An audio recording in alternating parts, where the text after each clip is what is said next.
तो मध्य प्रदेश की राजधानी भोपाल में लगातार करनी सेना का प्रदर्शन जारी है, आंदोलन जारी है। तस्वीरें आपको भोपाल के जम्बूरी मैदान की दिखा रहे हैं, जहां पर अब भी सैकड़ों हजारों की तादाद में लोग एकजुट है, जमा है। सर्दी का माहौल है, मगर फिर भी तस्वीरें आप देख रहे हैं कि अपने मोबाइल की फ्लैश लाइट ऑन किए हुए लगातार आंदोलन कर रहे हैं। इस वक्त जो एक खास नारा देखने को मिल रहा है वो ये है कि मध्य प्रदेश का एक ही किंग जीवन सिंह। जीवन सिंह जी खुद हमारे साथ हैं, जो इस वक्त भूख हड़ताल पर हैं। रात के तकरीबन 11 बज रहे हैं। जीवन सिंह जी, आप लोग अभी भी यहाँ पर प्रदर्शन कर रहे हैं, क्या बातचीत हुई आपकी सरकार? अभी तक हमारी कोई बातचीत नहीं हुई है, खाली उधर से आश्वासन आ रहा है और बातें आ रही है कि हम बातें मानने को तैयार है। यदि वो बातें मानने को तैयार है तो फ्रंट पे आए, बातें माने और हमें बताए कि हम इन मुद्दों पर सहमत है और ये जो केंद्र सरकार के मुद्दे हैं उनको हम केंद्र को लिखने को तैयार है। जब सारी बातें मान ही लेंगे तो हम धरना प्रदर्शन क्यों करेंगे? इतनी ठंड में भी सारे युवा यहाँ बैठे हैं। हमने लोगों को बोला है कि आप घर जाओ, ये आंदोलन अब शांतिपूर्ण तरीके से, लोकतांत्रिक तरीके से धरना प्रदर्शन और भूख हड़ताल 5 लोग भी कर सकते हैं, उसके बाद भी हजारों की संख्या में यहाँ लोग हैं तो उनका समर्पण है। और बाकी लोगों को हमने भेजा है कि यदि फिर से हम कोई आगाज करें, जैसे अभी हमने लोकतांत्रिक तरीके से आंदोलन करा था कि जन आंदोलन नाम दिया था उसको, जनता के द्वारा ही चलाया गया था। अब यदि हम 2 या 5 रोज बाद या 7 रोज बाद या 10 रोज बाद वापस हम कोई तारीख डिसाइड करें और हम कहें कि विधानसभा घेरनी, तो वापस वहां से दुगनी ताकत के साथ वापस लोगों को लेके आ सके, इसलिए सबको भेजा है। एक नारा जो हम दिन भर से सुन रहे हैं कि मध्य प्रदेश का एक ही किंग जीवन सिंह, इससे लेकर क्या कहेंगे, क्या सोच रहे हैं आप? नहीं, मैं कोई किंग विंग नहीं हूँ, मैं एक आम राजपूत परिवार में पैदा हुआ हूँ और एक आम राजपूत परिवार में ही बड़ा हुआ हूँ। पूरी तरीके से हम सब भाई जितने भी एक साथ में रहते हैं। हमारे यहाँ जैसे कि आपको पता है प्रेम के हिसाब से बोल सकते हैं, वरना जब राजतंत्र था तब भी हमने लोगों में भेदभाव नहीं किया।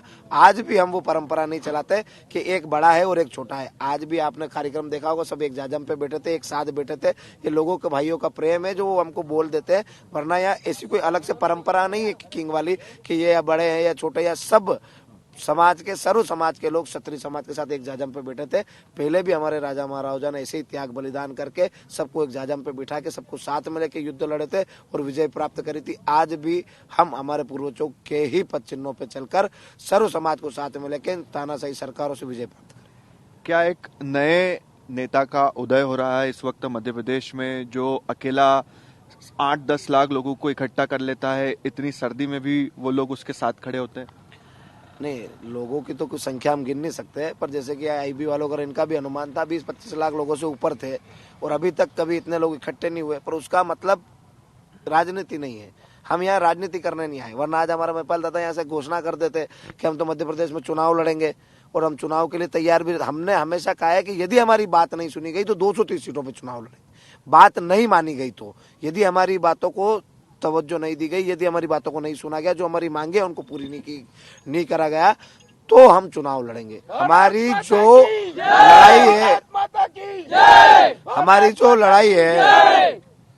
जो लड़ाई है वो व्यवस्था परिवर्तन की है, ना कि सत्ता परिवर्तन की। अब सत्ता ये चाहती है, ये उनको कोई गुमान है कि उनकी सत्ता को कोई परिवर्तन नहीं कर सकता, तो ये क्षत्रिय समाज सर्व समाज को साथ में लेके डंके की चोट पे बोलता है कि हमने कितनी सरकारें बनाई है और कितनी सरकारें गिराई है।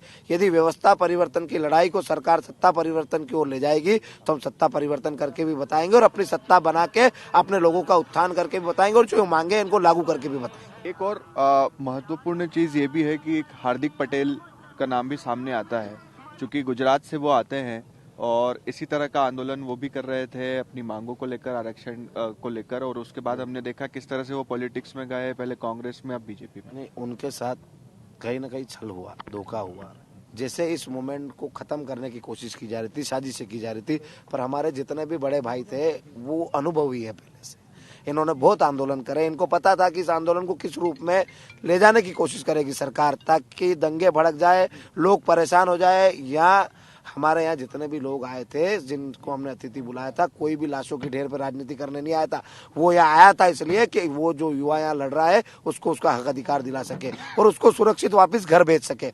यहाँ के जितने भी जिम्मेदार लोग थे उनने वापस उन युवाओं को घर भेजा और यहाँ अभी तक डटे हुए हैं अपनी मांगों के लिए। हमारा मकसद कतई ये नहीं है कि हम लाशों की ढेर पे राजनीति करें। हमारा मकसद ये है कि शांतिपूर्ण व्यवस्था रहे। और ये हम हर बार कहते आते हैं कि ये भोपाल ही नहीं, ये पूरा मध्य प्रदेश, पूरा हिंदुस्तान हमारा है, हमारे पूर्वजों की देन है। हमारे पूर्वजों ने इसके लिए हमेशा लड़ी है कि इसको अधीन नहीं होने दिया जाए, स्वाधीन रखा जाए। तो हम इसकी एक ईंट भी नहीं जीवन सिंह जी, तोड़ेंगे। और अभी तक आपने देखा होगा कि यहाँ एक ईंट का भी नुकसान नहीं हुआ है। चुपचाप लोग वापस आए भी हैं, चुपचाप गए भी हैं और शांतिपूर्ण आंदोलन चल रहा है।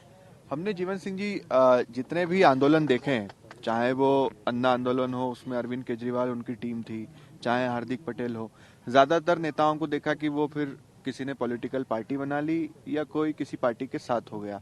तो ये भी क्या उसकी शुरुआत है कि आप आगे जाकर खुद की पार्टी बनाए?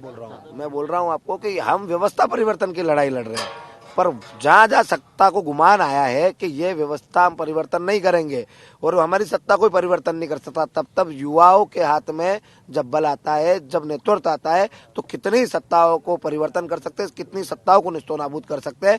और व्यवस्था परिवर्तन की लड़ाई कोई सत्ता परिवर्तन की लड़ाई पे सत्ता में जो बैठे हैं वो नेता ही ले जाते हैं, वो पार्टियां ही ले जाती है कि आपको दबाया जाता है, धमकाया जाता है, आपके लोगों को परेशान किया जाता है, तब व्यक्ति सोचता है कि हमको यहाँ पे व्यवस्था परिवर्तन की नहीं, हमें सत्ता परिवर्तन की लड़ाई लड़नी है।